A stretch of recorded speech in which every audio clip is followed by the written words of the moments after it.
Hello trainers, it's your favorite content creator Ganeto, and today we're diving into Retro Cup of Great League. We're having an exciting meta which returns into our Go Battle League screens, and despite all the lag and all that stuff going on with GBL lately, this meta is here to make things right, I believe, since it's gonna create a very balanced meta overall. Having the first team that I would like to showcase to you, or the first one out of the total 5 that I'm gonna showcase, is gonna have the leader Deoxys on its defense form, the closer Frostlass, and of course the safe switch is gonna be Grident. Those 3 Pokemon are pretty safe to use. I did not find a solid core breaker, to be honest, so I put there Blastoise because PvP was suggesting that Blastoise is gonna be a threat because it can win every single Pokemon on this list by an inch. Not a very easy win for the Blastoise, but still it can win every single Pokemon, so I decided to use it as a core breaker, but it is not a core breaker at all. You're not gonna see a lot of Blastoise, to be honest, and you're gonna have a lot of fun with other picks like the ones that exist on this team. So Deoxys, I prefer it for this cup with Psycho Boost and Rock Slide. I do not like Thunderbolt at all because not a lot of water types exist, but if you're afraid of Blastoise, just go with your Thunderbolt and you're gonna be just fine. The closer is gonna be this Frostlass, which is having access to Powder Snow, which can charge up fairly fast the Shadow Ball and the Avalanche, so that's why you use a Pokemon like this as a closer. And the safe switch, as we have already said, is gonna be Grident, which poops, by the way, candy, which is kinda weird, and it's a pretty spammy option, able to take shields even from the fighters. With that in mind, I think we are not gonna have any problems at all using this line of 3. The core breaker, as we said, Blastoise, but do not be that much concerned about this Pokemon, and overall you're gonna be just fine by using this exact line on the entire meta. If you have a Shadow Machamp, well, this team is for you. Shadow Machamp applies a lot of pressure to the opponent,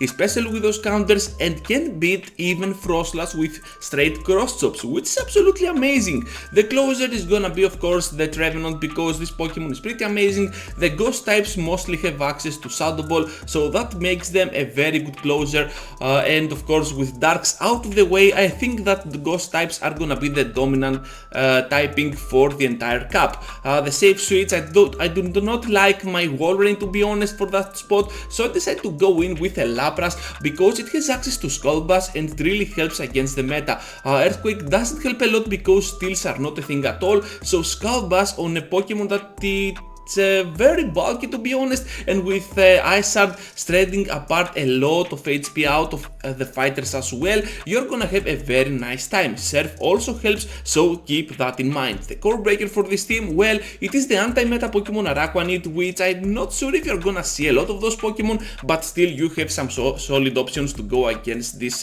Araquanid, because Rock Slide is super effective. You can still go for a Skull Bass with your Lapras, unlike that Earthquake Icicle Spear combo from the Walrein, which is absolutely getting walled by Araquanid, and of course the Shadow Ball is just gonna do lethal damage to Araquanid, so that core breaker can still be dealt with, and this line of 3 applies a lot of pressure with its fast attacks, delivering huge damage with its charged attacks. Here we have another team composition that can pressure down the opponent. However, this line of 3 doesn't rely on its fast attacks to do the job, but on its charged attacks, because Sky Attack does fairly enough damage to finish off the opponent. Of course, Shadow Ball will give that Noctowl much better coverage against the meta. You have Launch and Discharge, which is gonna be a very nice moveset to have, especially with all those grounds mostly out of the way, and of course the safe switch is gonna be your Cresselia, which I prefer it with Future Sight and Grass Knot. I do not like Moonblast for this cup because Darks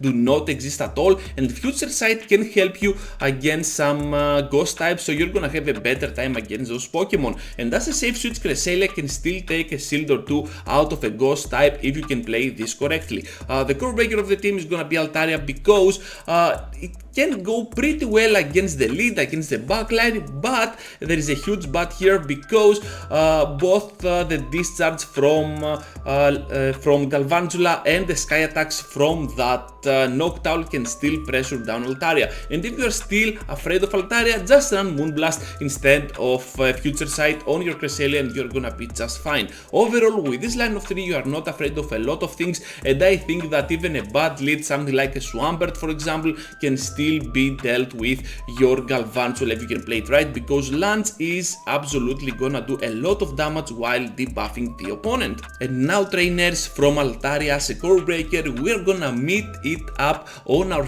next team showcase, because it's gonna lead the team with Medicham as a closer and Walrein as a safe switch. This line of 3, it is a pretty strong one. I really recommend digging in this line before you dive into your battles, because it has more success than anything on the current meta. You're gonna apply a lot of pressure to the opponent, relying not only on your fast attacks but also your charge attacks. You have 3 fairly bulky Pokemon that can take the hits and also deliver back with huge amounts of damage. The core breaker of the team is gonna be Cresselia, because if it carries Moonblast, it can simply destroy down that Altaria, and of course against Medicham it can still put off some really solid work. The safe switch is gonna be Walrein, but it can still struggle against those grass knots, but still you have a lot of back-to-back moves to unleash to that Cresselia and still deal with that threat. I really like the pressure from the Dragon Breath for Altaria. I really love the pressure from the counter damage that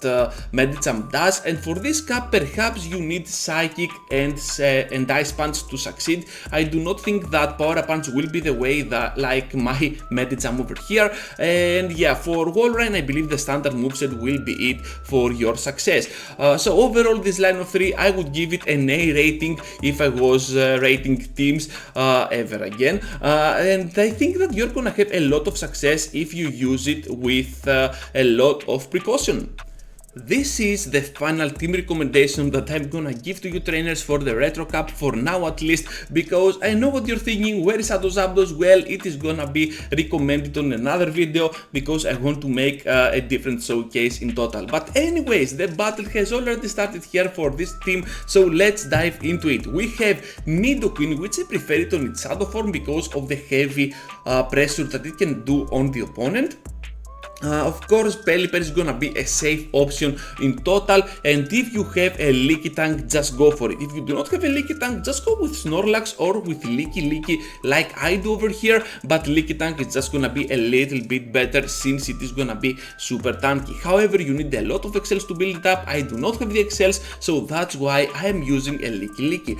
So let's talk a little bit about Pelipper, because it is a safe option. It is not a safe switch, because Electrics might exist in the meta like the Galvantula that we saw before, and I like Pelipper as my closer because it carries that Hurricane which can nuke down pretty much anything, and with steals out of the way, I think that Pelipper has more chances to succeed than any other Pokemon.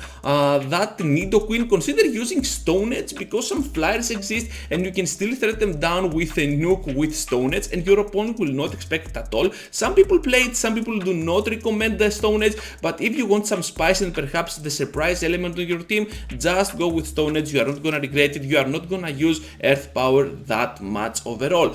Safe switch, we told that we already said that the Leaky Tank is the best option, and just keep in mind that you're gonna need Power Whip. The core breaker for this team, well, it is gonna be Dragalge. I think you're gonna have a little bit of trouble if you do not run Earth Power on your Nidoqueen, but overall, this line of 3 with a little bit of damage and a little bit of synergy between the picks, you can still overcome even that core breaker. So that's all, trainers. Thank you for watching, thank you for staying till the end. Be sure to give a huge like this video, share with your friends or retweet or whatever, and I will really appreciate your help on my channel. Be sure to subscribe if you already haven't, because subscribing means that you follow my channel, you appreciate my content, you support me a lot, and I can keep going with those videos. So thank you for watching, and I hope to see you all into the next one. Take care, trainers.